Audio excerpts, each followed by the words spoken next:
Welcome, welcome. Thanks for stopping in. I want to finish up the Forbidden Oasis, so this is going to be kind of a long one. Notice those ruins out there to the left. There's a Fade Rift out there, which I will get some later date. I'm not really worried about it right now. What I want is the rest of the Magic Shards in this area, which I will need for the Temple of Pride, which is kind of like my whole point for being here in the first place. Go investigate that and see what these shards are all about. And a few landmarks like this here that I want to pick up. And basically get most of the legwork out of the way, so that should I have to return to this area later for the random Fade Rift or side quest or something, all this will pretty much be off the table. I'll clean this area out of all the busy work. So, and there's something I'd like to point out here. I'm kind of proud of this, actually. It comes down to team or party mechanics. All right, specifically the tactics or behaviors of my followers. And notice I switched to Sarah here. Okay, so I'm down here looting, minding my own business. Well, this enemy comes over here. All right, now this enemy can probably two-shot Sarah, as squishy as she is, but watch. All right, I'm attacking this enemy, and lo and behold, Solus follows my targeting. And what makes that cool is the way I have my party set up is, all right, my main character follows whoever my controlled character is targeting. And in this case, that would have been Sarah, all right?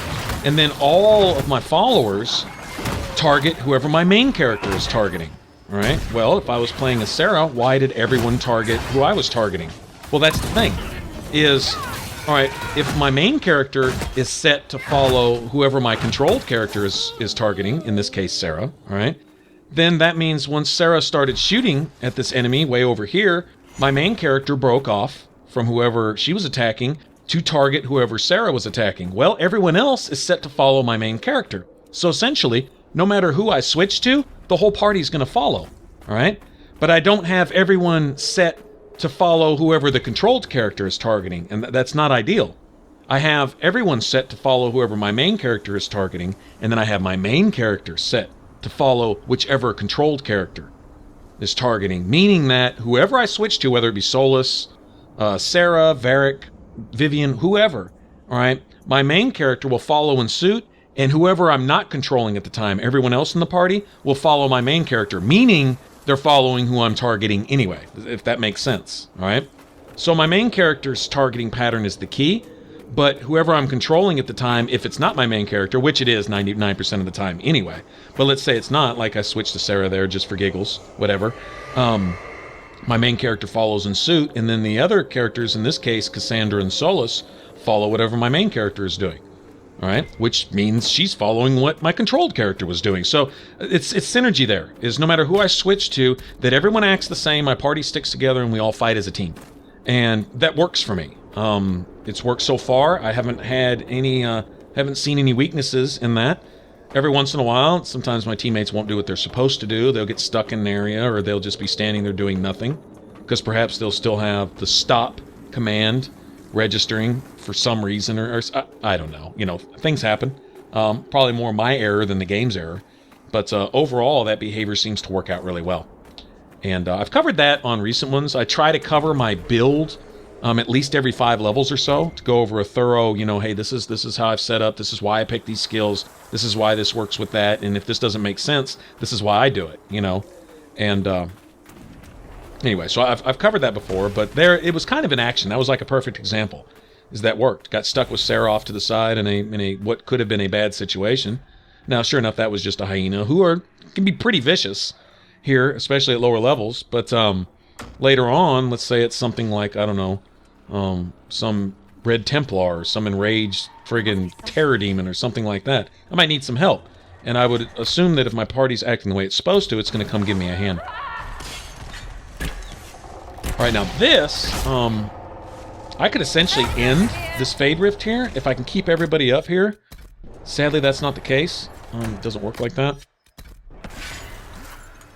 Because as soon as someone drops down, someone falls, or someone, because we're kind of in an elevated spot here, I think, first when you switch characters, sometimes the AI will take off immediately. They'll even if you have them, even if you've given them the command to stop, as soon as you switch a character, it's like that stop is erased, and they just immediately take off. And as soon as one drops down, the rest of your teammates might follow, because it seems like maybe, I don't know exactly how this works in the programming, but I think there's like cells. Like when you get a certain distance away from somebody, the rest will immediately warp to that person, even if they're still stopped, okay? And a lot of times when they warp to that person, they won't do anything.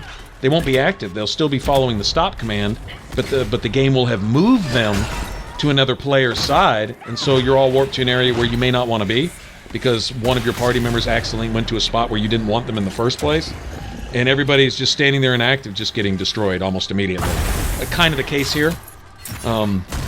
Certainly didn't intend to drop down. I was just going to take the coward's way out and just finish the Spade Rift off from above, sniping. But it didn't work out like that. And while I'm sitting here getting toasted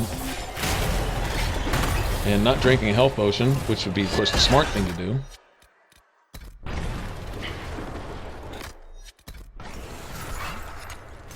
And notice a lot of times you'll have to physically go back to... The one on the right is to stop. The one on the left is target who I target and do something. Stop standing there like an idiot button.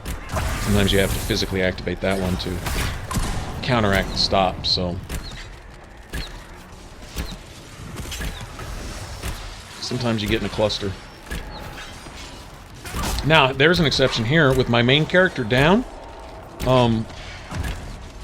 it seems like the default is for your party members to basically target the last person they were targeting, type of thing. They don't have my main character to follow here, so this is kind of dictated by my main character being alive, you know? There's something to that.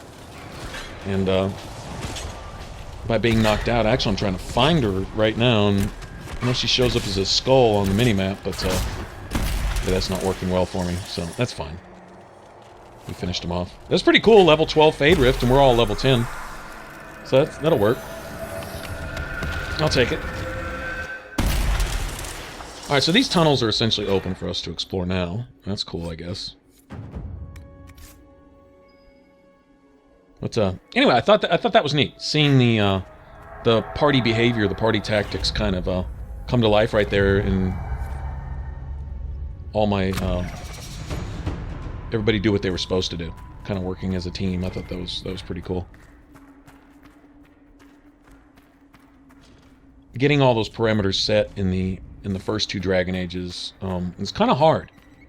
You know, if you didn't want to get in and micromanage every single person's movement, you know, you stand here, you stop over here, you shoot this from there, let everybody do one attack, pause the game again, okay, you move over there, you do this, you shield bash this, you stop that, one attack, pause, okay, you heal this, you know, and early in the game it's almost impossible to avoid doing all that because of your limited tactic slots.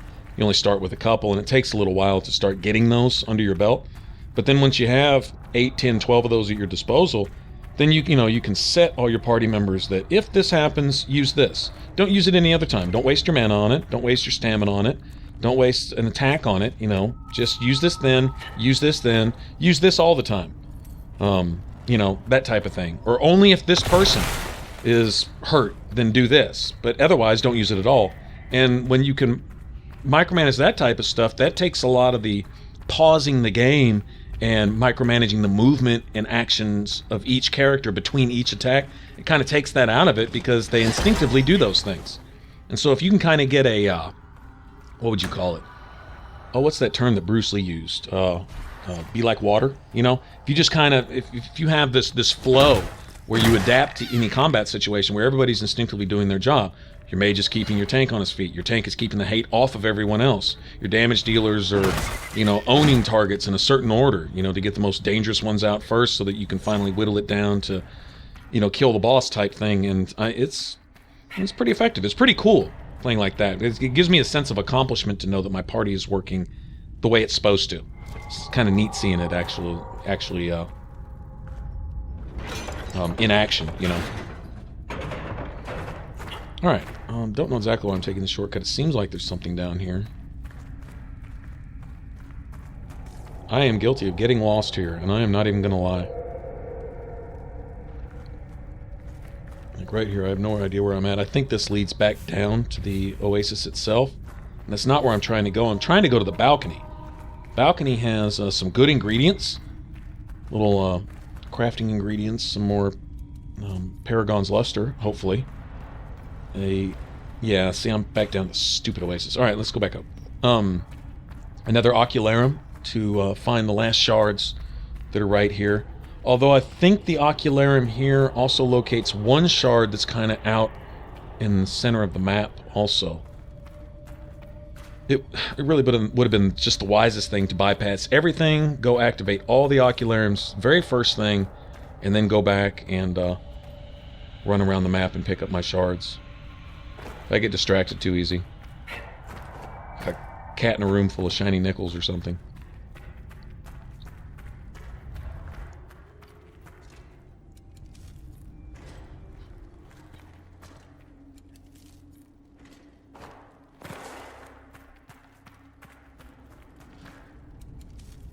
Correct me if I'm wrong, but don't these deep mushrooms upgrade the mighty offense tonic? I think they do, and I think you need like a crap load of them, like, I don't know, like 30 of them or something. Okay, I think that leads to the balcony straight ahead. I see fresh air and I see trees, so... yeah, here we go. Alright. Lots of good stuff out here.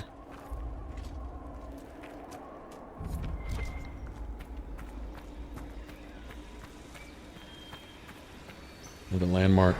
A little more history.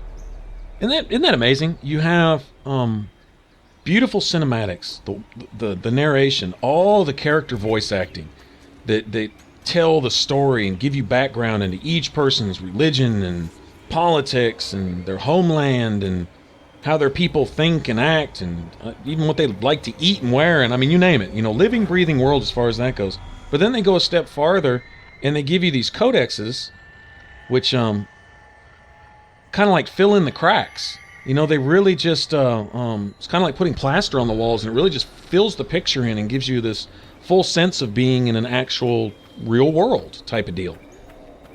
I mean, I don't know. You know, it's not just giving the all of the different characters a personality and all that stuff, which kind of really brings the game to life in and of itself, but then giving the world life, you know, an actual, you know, sense of politics and culture and all that different stuff. I mean, it's pretty cool.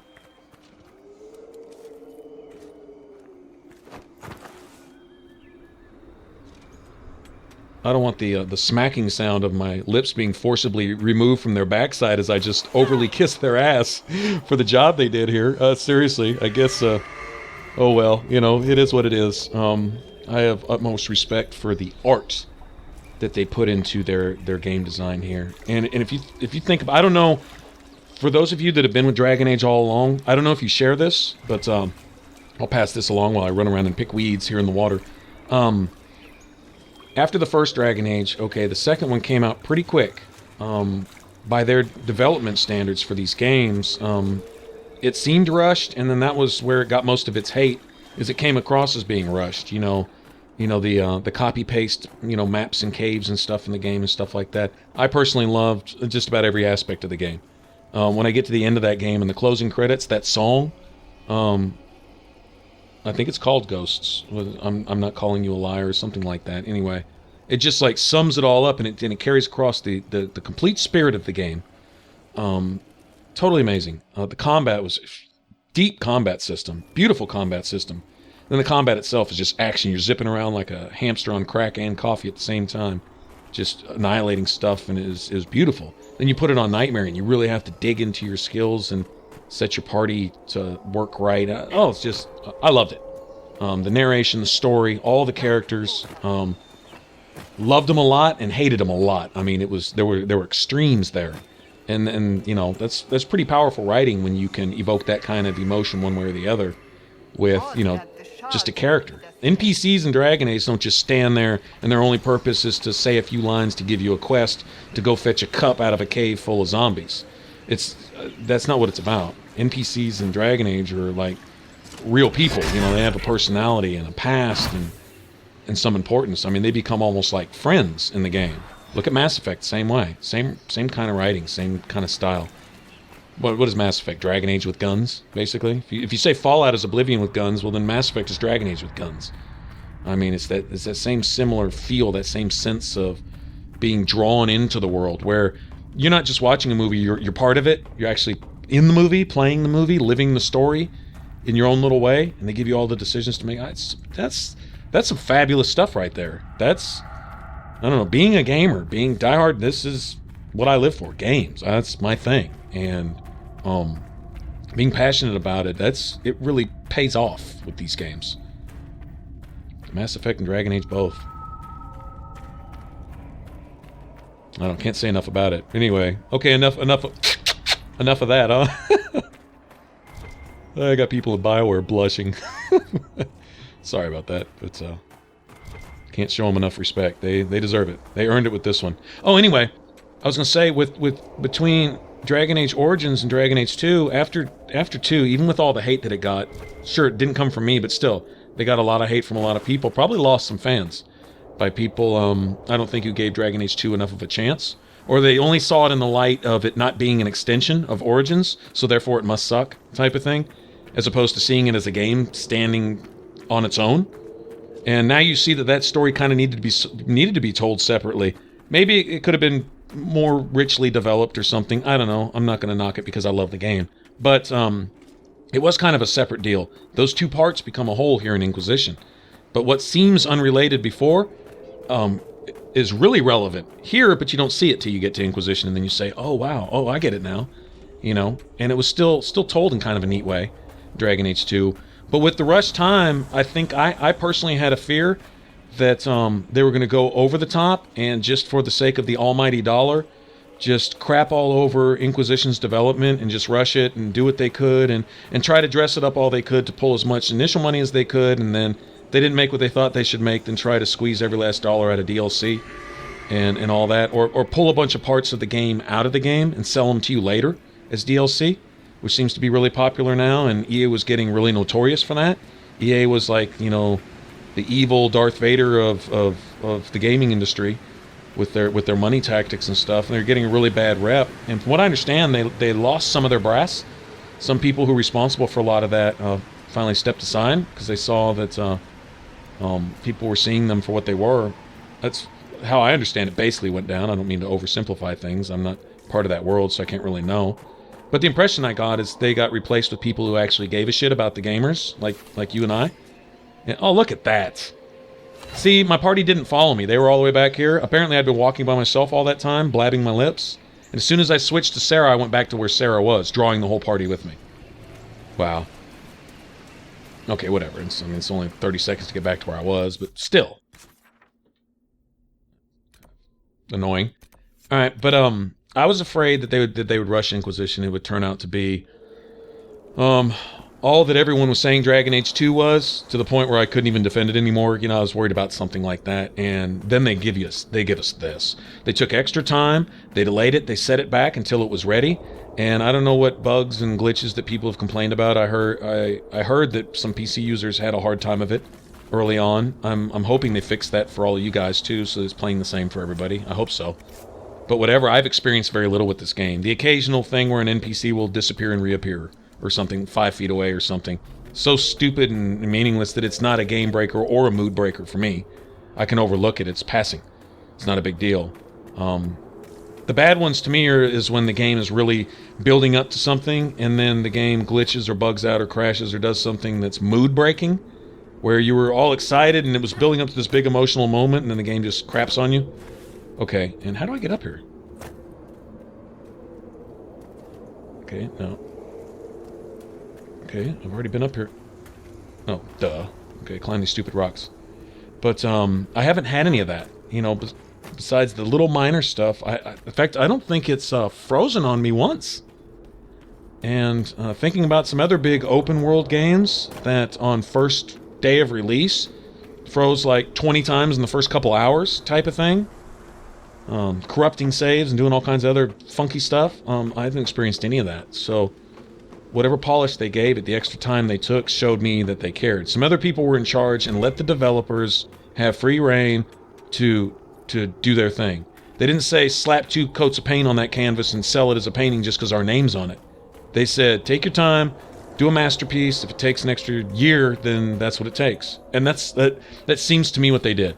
That's the kind of product that I'm seeing here, and I've got to give them kudos for that, for not going the way that they appeared to be headed, but rather showing some some fortitude and actually staying down for, you know, the gaming side of it. Where giving us a quality game for the sake of being a quality game. Something that they'd want to pay for and play.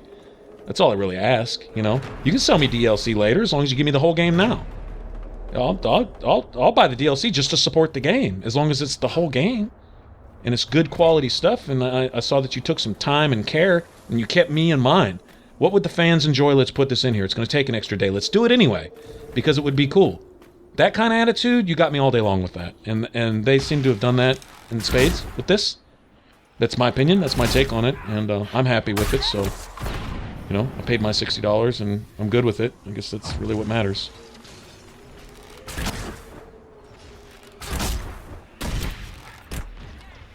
Well, one gripe, I would have paid more than $60, but I couldn't get one of the Inquisitors editions. They were, like, sold out immediately. I mean, literally immediately. You know, honestly, there's probably a way to get one now. No problem. I really need to look into that. I wouldn't mind having one. Just because.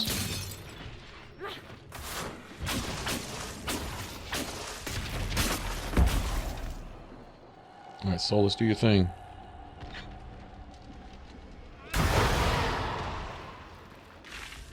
I hope that was that little shrieky thing. That'd be nice. Probably won't get that lucky. No, it wasn't. You can hear that shrieky thing up there. And the little ice monsters, man.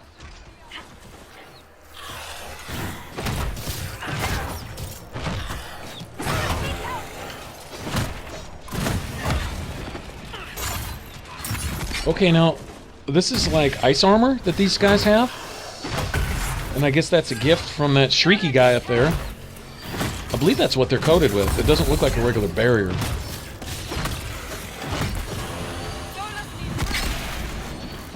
Alright, well he's up there just sniping the crap out of us, isn't he? Just freaking out.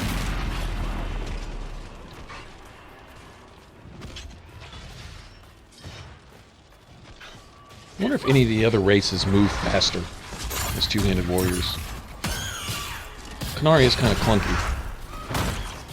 Maybe it just seems that way because my character's so big.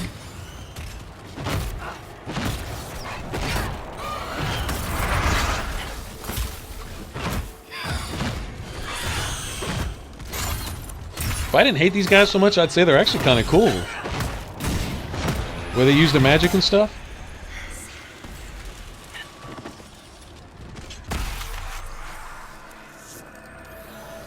Can I get a ring that I can use? Mighty Blow ring, Block and Slash ring. Either of those would just be fantabulous. Okay, thanks, bye. Nope. I'll take that lightning essence though. That's kind of sweet. I think that's for the master lightning runes.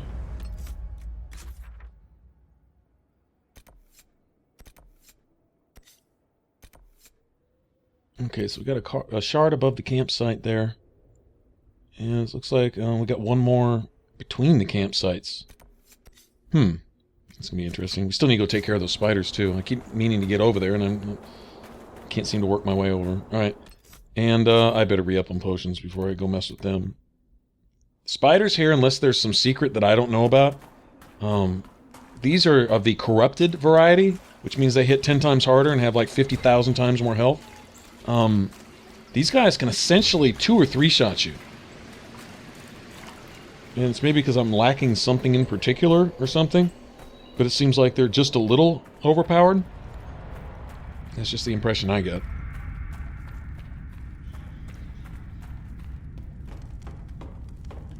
Well, it's possible I'm under level to be messing with them right now. It may be something that's designed to be done later, but screw that. Nothing else, I want their body parts for requisition.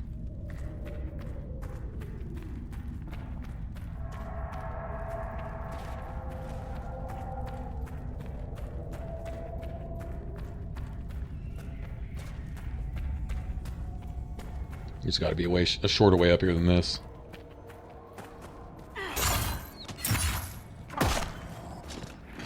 If you're saying to yourself, hey dude, maybe this would have been a shorter video if you'd edited out some of that mindless hiking through the tunnels, yeah, maybe so. It's, You know, I actually debate that when I go to put these out, because I'm like, I don't want to bore you guys. On the same token, I kind of like sitting here chatting with you guys too. And I'm assuming anyone who's stuck with the channel, you don't mind me talking, because I tend to do that a lot. If nothing else, narrating through the parts like this, where I am literally mindlessly just walking in one direction for days. You say you've witnessed past events in the Fade, Solas, or the memories of them. But the Fade distorts reality. Surely it cannot offer a true reflection of what occurred. Are your own memories any different? The truth is never precise, regardless of where you are. Cassandra is always getting talked down, reasoned with by everybody. She's always got a point. Someone else always hits her with some words of wisdom that just make her shut up. Poor girl. She means well, though. She means well in everything she does. She really does. But, you know, I'm thinking when I narrate these, what I have in mind is kind of like sitting on the couch playing with a buddy. You know, when he or she is doing something, when they make a mistake, laughing along with it. When they do something really badass, you know, hitting them on the shoulder and saying, yeah, badass, you know. And that type of thing, that's kind of how I feel when I sit here and narrate with you guys. Hanging out, doing our thing, sharing with you my game experience, because that's all I can give you here. This is how I experience the game. You get to see it through my eyes. I try to include everything. Even some of the stuff that might be otherwise boring, I try to cover that up with chatting to let you know at least why I'm doing what I'm doing. And what I'm thinking when I do it, like, well, why in the hell are you worried about those 10 elf roots over there behind that rock? Well, because I'm going to need them for such and such. And if I can get them now for free, or I can go all the way out of my way, fast travel somewhere, which is going to take just as long, to go buy 10 of them later anyway, and spend my money doing it. Well, screw that. You know, I'm going to be, what do they call it, frivolous about it. I want free stuff whenever I can get free stuff. You got me. Now look at the damage these stupid spiders do, and they don't hardly miss. You can dodge their little spitballs, but they are quick to transfer their hate to whoever. I'm just playing as Sarah here just to do it. Kind of want to show off this long shot here. See that second one in line, way up there, off in the cave? If there's a target behind the target you're shooting at, and they don't have to be in a direct line.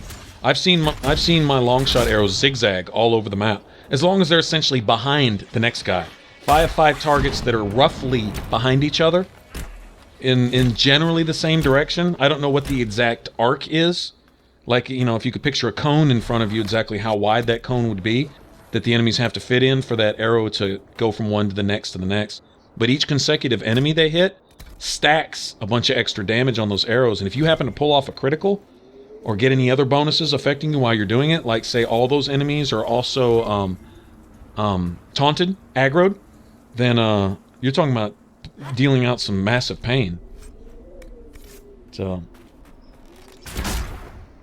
certainly not being stingy with the spider eggs, is it? I need spider cores now. I've got the eggs. So anyway, trying to show off this pretty stout ability. And, oh, another thing to keep in mind, notice any ability should, hopefully, ideally, should have more than one direct effect for your character and your party as a whole. Like, okay, I have long shot, and sure enough, not only the farther I'm away from the enemy, the more damage I do, but the more consecutive enemies that long shot goes through, right, that are lined up, the more damage I do to them also. So I can do damage to mobs, theoretically. You know, it's kind of situational. Sure enough, they have to be somewhat in a line behind each other. But as long as my rogue is away from the fray, kind of on the outskirts, that shouldn't be much of a problem to get that effect pretty often, at least a good percentage of the time. All right? But also, when I'm not controlling my character, which I'm not doing most of the time, just doing this for giggles more than anything else, but when I'm not controlling that character, that range character, when they have long shot favorited over other abilities, long shot and stealth are the two that I like to favor. Stealth, because I want them to spam that as often as possible, because when they're in stealth and coming out of stealth, they do bonus damage. And I think they even like disregard armor and stuff like that, okay? And then on top of that, it immediately drops any aggro that they've drawn to themselves. When they go into stealth, whatever enemy was targeted on them is going to go bother somebody else, all right? At least almost every time. And then when you have them favorite the long shot as well, it it seems like the AI instinctively keeps itself at a distance to maximize the effects of long shot. If you have a long shot, especially with the upgrade, what it does is it increases the damage the farther you are away. So it seems like the AI instinctively moves that character farther away to maximize the damage, I guess. I mean, I guess that's how it's already programmed. But that works well with me because I want my range characters way off, like where Sarah is right here. I want them way off to the side somewhere, dishing out the pain, doing their thing where I don't have to worry about them. I don't have to go save their ass every 2 seconds. A lot of times when they're this far away, even if they technically draw the aggro, as long as I have another enemy in there like my character, Cassandra, smashing them in the face, they're not going to ever transfer that aggro to Sarah, except maybe for a second. And even that works in my favor. Because if they turn to Sarah for a second, then I hit them and they turn back to me, that time, they're confused. They're not attacking. So that's a second or two window for me to dish out some free pain. So, you know, just how all that plays together. And that's how it seems to work. That's how I roll most of the time, and it seems to go that way. And how many spiders do we have here? And how many eggs is it going to give me? I seriously need some Acor. Once you mess with their little nest, they're not real forgiving about it, though, are they?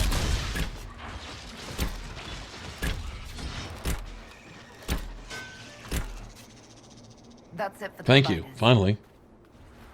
How many was that, like a dozen? I wasn't paying attention, I was talking that whole time. Look at that. That's a lot of spiders. If you get in here, in the middle of all those spiders, you're dead instantly on Nightmare. I don't know if there's a way to... I don't know if there's a way to survive that. I haven't found it, and I don't plan on finding it. I'll just do that. I'll draw them out, 1, 2, hopefully no more than 3 or 4 at a time, and deal with them accordingly. Heal up and wash, rinse, and repeat. That's what I say. These guys are just nasty.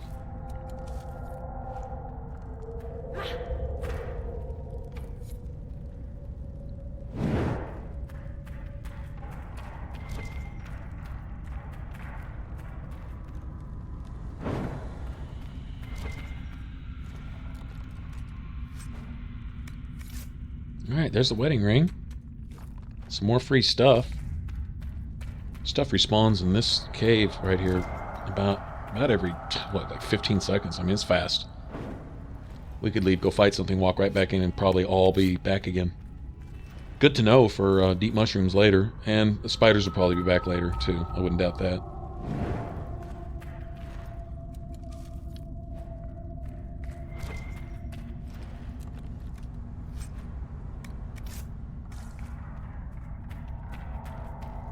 Alright, so we go give the lady good news. Give her wedding ring back.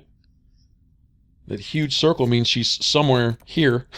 That's all that means. Not sure exactly. That's probably... Yeah, I think that's her right there, as a matter of fact. Watch, by the time we get there, she'll be back on this side of the map. I hate that. You fast travel somewhere and it counts the time that it took you to get there. And it also counts the time it would have taken that person to walk somewhere else. And they'll be basically where you just were before you fast travel. But in this case, it looks like she's right here somewhere. I've never seen her this far out, actually.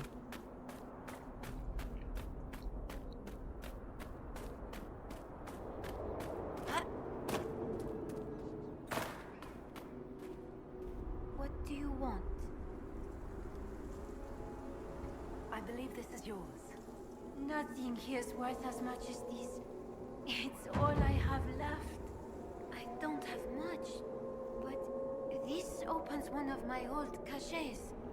Whatever's left is yours. As thanks. Why do I have the feeling that whatever's left in that cache is worth 10 times more than any of this crap you're going to find just laying around here, and why you didn't just take that and go? But I'm not going to argue it. If you want to give it to me, I'll take it. Thank you very much. Alright, so back to the spider den. Hopefully the spiders haven't returned. At least not all of them. And we'll see what's left in her cache for us.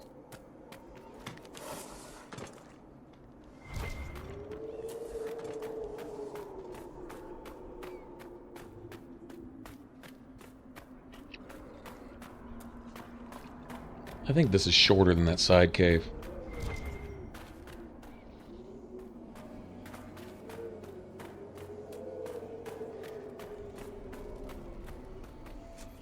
Really? All those friggin' spiders and wow. Okay.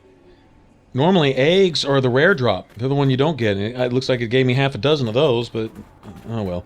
Good thing is, though, spider core, as long as I've got that active, any spider I meet will drop those, and there's like a crap ton of spiders on the Storm Coast. Bunch of different places to find them. That shouldn't be a problem. If I just need one or two more of those, then I'll just get them later. Unless I'm lucky and the spiders, at least a couple of them have respawned here. A minute ago I didn't want them, now I do. Oh, this was just like a straight shot. I need to remember that.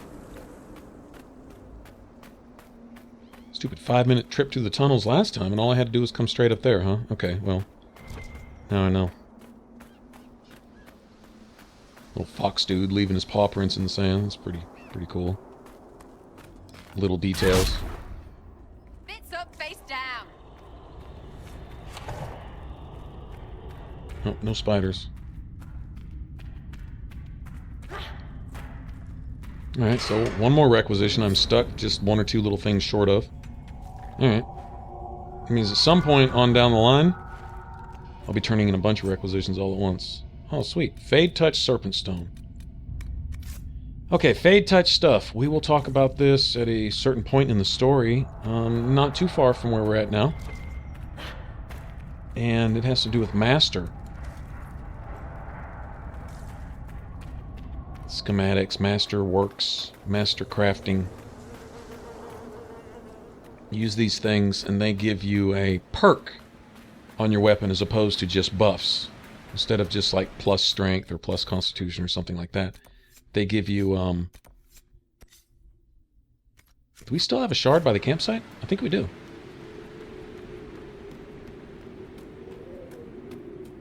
Okay. And we have one, I think you can get to it going over here. Pick up some of this along the way. But yeah, it gives you an actual perk instead of just a basic buff. It'll be like a certain status effect or something like that, that it applies to you or whatever. Go through all the options. I'm... Sarah, what are you feeling? Oh, here we go. It's nothing. It just feels like I've seen this. Exactly this. It happens. Not to everyone. It's not an elf thing. You're not shaking. I suppose now you'll switch to how I'm the same but different. You are different. You are the furthest from what you were meant to be. Well, I've definitely heard piss like this before. Yeah, right? Solus is all, Sarah's got that right, in my opinion. Solus is all, oh, we'll never be like we were and all that, and then Sarah would tell you when she's talking to you, she'll go, well, who's we? Yeah, I'm doing just fine. I don't know what this we elf crap is, but I'm just my own person. I'm not associated with this or that or anything else. I'm just trying to get by. And so, you know, you say I'm supposed to be this, supposed to be that. For what? To what end? So I can end up like the rest of the elves, dead or serving somebody as a slave or... It's, you know, that's nothing to aspire to. And I think she's right in that. It's nothing to aspire to. Being herself, being as good as she can be, well, that's a different story. And she spends most of her time helping out the little guy. And I'm personally down with that too, because the people that are in charge are causing all this. Everything you're seeing, they're the ones that want everybody dead for some reason. Not realizing that any of their reasons are good enough to justify the apocalypses that they try to bring about on a daily basis, you know? Okay, Sarah's all like, can we just make $1 so we can feed our face and have fun with our friends and do our thing and live our lives and all that without your bullshit? It's kind of her attitude. I get that. That's reasonable. There's nothing wrong with that. And yeah, it is realistic if you take the pompous, self-promoting politicians and hypocrites and activists and leaders, quote-unquote, out of the way that don't do anything but try to sponsor their own agendas. That's really all they're doing. Not doing anything for anyone else, certainly. They're not governing anything. They're just causing problems for everyone else because their own selfish goals aren't being met. I don't know. It may seem like a broad political view, but sometimes simple really is the answer. Sometimes it really doesn't have to be real complicated. People make things complicated. Alright, heal up real quick. I think we can get to the shard by the camp from below.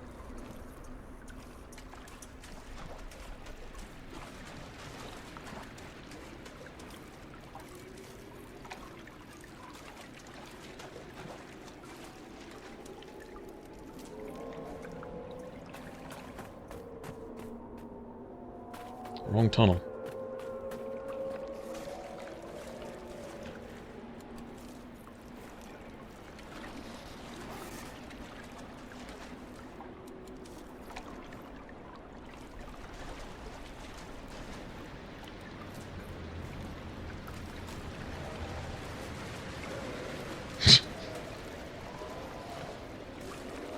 Pig things.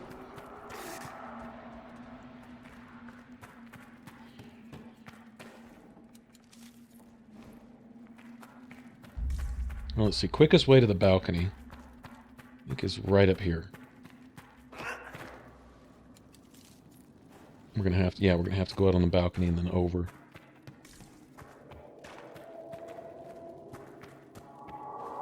Yeah, I believe they have it designed so the only way to get to that shard in the entrance to the temple is to have to go through this, which essentially means that Fade Rift, which we beat a while back and all that. Okay. All right, one last trip through these. I'm really getting a little tired of these tunnels here. And I think I'm already lost again.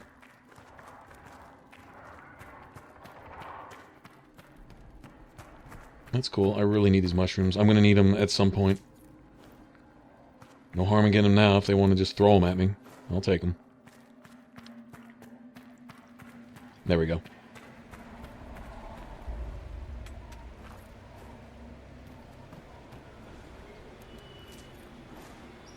And that's it. Okay, and that ledge is... Yeah, see that camp there? Okay. This should be the last shard, right? Right.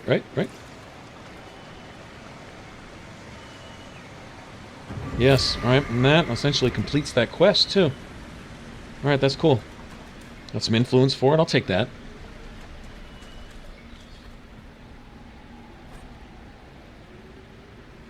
Alright, so all these shards we've been collecting kind of act as keys. Blackwall makes some mention of it if you have them in your party when you find a certain amount. Something feels wrong here. It's worse by the And, door. Indeed. I feel it as well. The ill feeling by the entry. It's not present here. I believe it was a magical ward of sorts. A warning, perhaps, or a test. Well, I guess we passed that test, but, I don't know if any other NPCs talk about it, but Feel another of the elder. Blackwall will say, these doors seem to require a great many keys. The wards are working.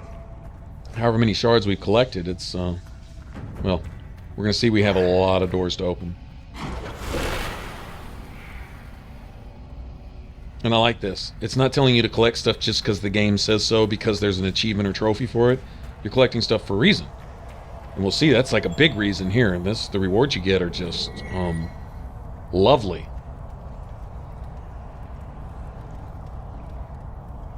Alright, so we have the Temple of Pride, and I guess the irony is for the person that humbles himself and goes out and collects these things and returns here and offers them up, then you get your reward if you can prove yourself. Which of course means we have waves of enemies to fight in here, right? I mean, that's just mandatory. No one ever heard of, oh look, big chest guarded by enemies in an RPG. No one's ever heard that before. It's totally new to Dragon Age, right?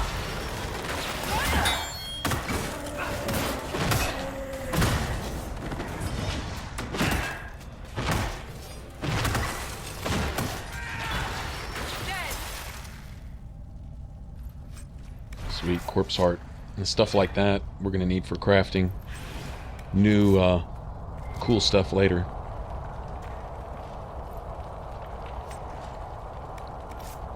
Look at all this loot. Each one of these sections that you open up with these shards is good for a couple grand in gold. That seems like a pretty good deal considering a lot of chests, even the good chests, will only give you, what, 100 gold here, 150 gold there if you're lucky. And some of these little bags here on the floor contain a couple hundred. Or thereabouts, and there's a lot of them. Now watch this. Blink, blink. What just happened?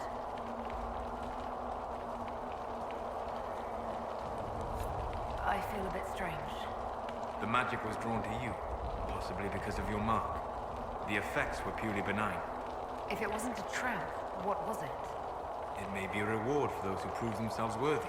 Now, shortly after the game came out, when of course I don't like using the guides or anything, so I discovered this stuff. So the shards were all a new thing to me, and when I discovered this, I was like, oh wow.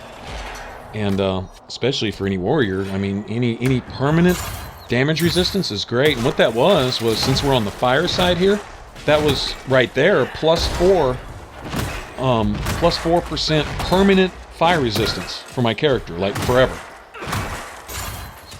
And that's awesome. And of course, these rooms are going to get progressively harder, but the rewards are going to get progressively better.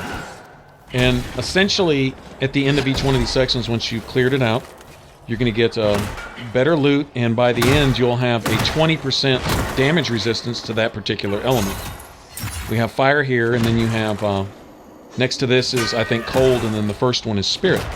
So spirit, cold, and fire resistance, which are some pretty standard main elements that magic users are going to use in the game. Magic-based enemies.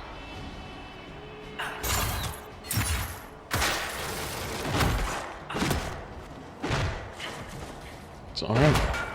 And as soon as these guys are all gone, then the fire, the mines will stop popping up on the ground. And they do a good amount of damage. They're overpowered in this area. They're not like a mine that a mage might lay that hurts you a little bit. These will wipe you out.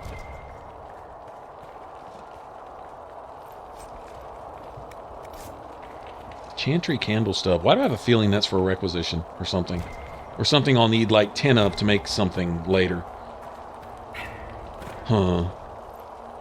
It's gotta be. They popped up a few times. Well, hopefully that's a constantly spawning things with certain enemies. So if I ever do need them, I'll be able to come get them and won't find out that, you can't have that now because everyone that drops those is dead now. I'd hate that. Alright, so they need to get away from this pillar because I know there's a chest on the other side of this. There we go. Not anything I necessarily need. Okay, now all of a sudden they have the magic ability to... whatever. Sometimes I think my followers are trolling me. Solas, have you always lived alone? Alright. Out in the wilderness? Enhanced belt of fire resistance. For the most part, Would I that can't not use be Immolate. It's a incredibly friendly fire fun? ability. people can be tried. Mankind most of all. That... Alright, so we're at 10% now, total. Alright, and this next room will give us another 10%.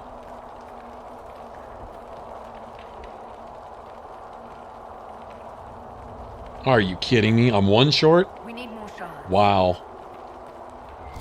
Wow, where would that shard be? I got all of them on the Storm Coast. I got, Huh. Okay, well, it is what it is. There's no more here in this area, so I'm done with that. Alright, well, that clears out what I need to do. I'll tell you what, though. Here's something you guys might not be aware of. If nothing else, this may make this worth watching. This right here. Go to Val Royeaux, and now that we've, I believe it's the same if you sided with the mages too. In my case, I sided with the Templars, but whatever. Go over here and you see an extra merchant. There used to only be 2 here. Well, now there's 3. And it's this little dwarven guy, and guess what we can have? And, from what I've heard other people say... Open in Val Royeaux, the wares of my kin imported from as far as the Hunter Horns. We haven't sold here in a long time, but with the Inquisition, there's money to be made. They believe that these weren't available until later, once you got to a certain point in the game, but you can have them right here. Not to mention all of these different armors and things like that, but check this out. They have blank runestones. This guy has them now, and we could have come here, I believe, at any point after siding with the Templars. Clearing out the Theronfall readout and all that good stuff. Getting the Envy Demon and whatever. But, pretty cool, huh? Alright, so those of you that didn't know, well, there you go. Source of blank runestones, so you can have a rune in your weapon a little bit earlier. It's always nice. Especially when dealing with the next main phase of the storyline. The next main mission is kind of separated into I don't know if you call them chapters or whatever. I guess chapters is a good word for it.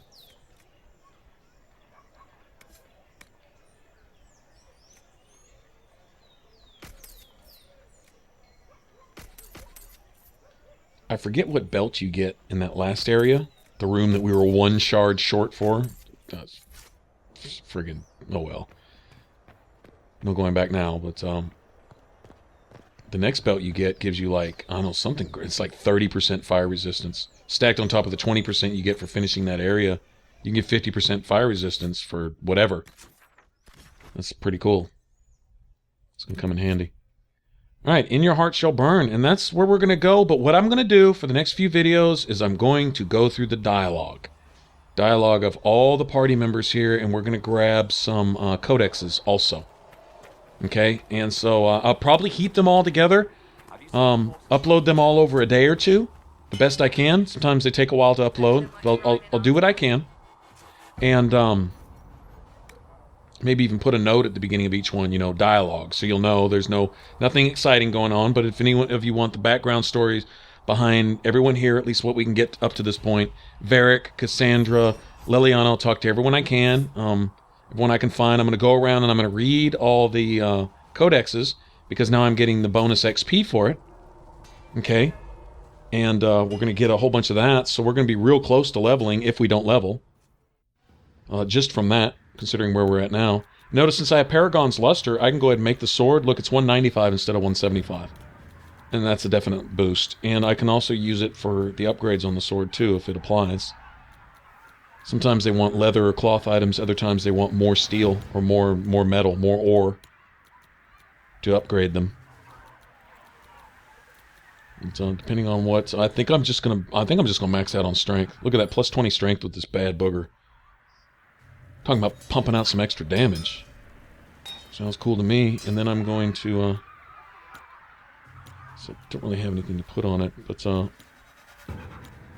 will put that rune in there, right? Went ahead and made a frost rune, put it in there. I think the enemies in the next story mission are kind of weak to ice. At least some of them are. I think so. Then I can pass this on to Iron Bull. It's definitely better than what he's got. And I don't know if I have anything else worth passing along. Before being too quick to switch out weapons with somebody, check the overall damage it's doing, not just the base damage, but the actual DPS. 'Cause sometimes something with a high DPS swings really slow. Alright, and I guess that's it. We will get into dialogue for the next few videos. And I appreciate you watching. If you want to subscribe, hit that button over my head for all my videos. Click the boxes on the left. And I really appreciate you supporting the Ninja Flips. And I will catch you guys on the next one. Remember to like, share, and comment, and all that good stuff. Bye-bye.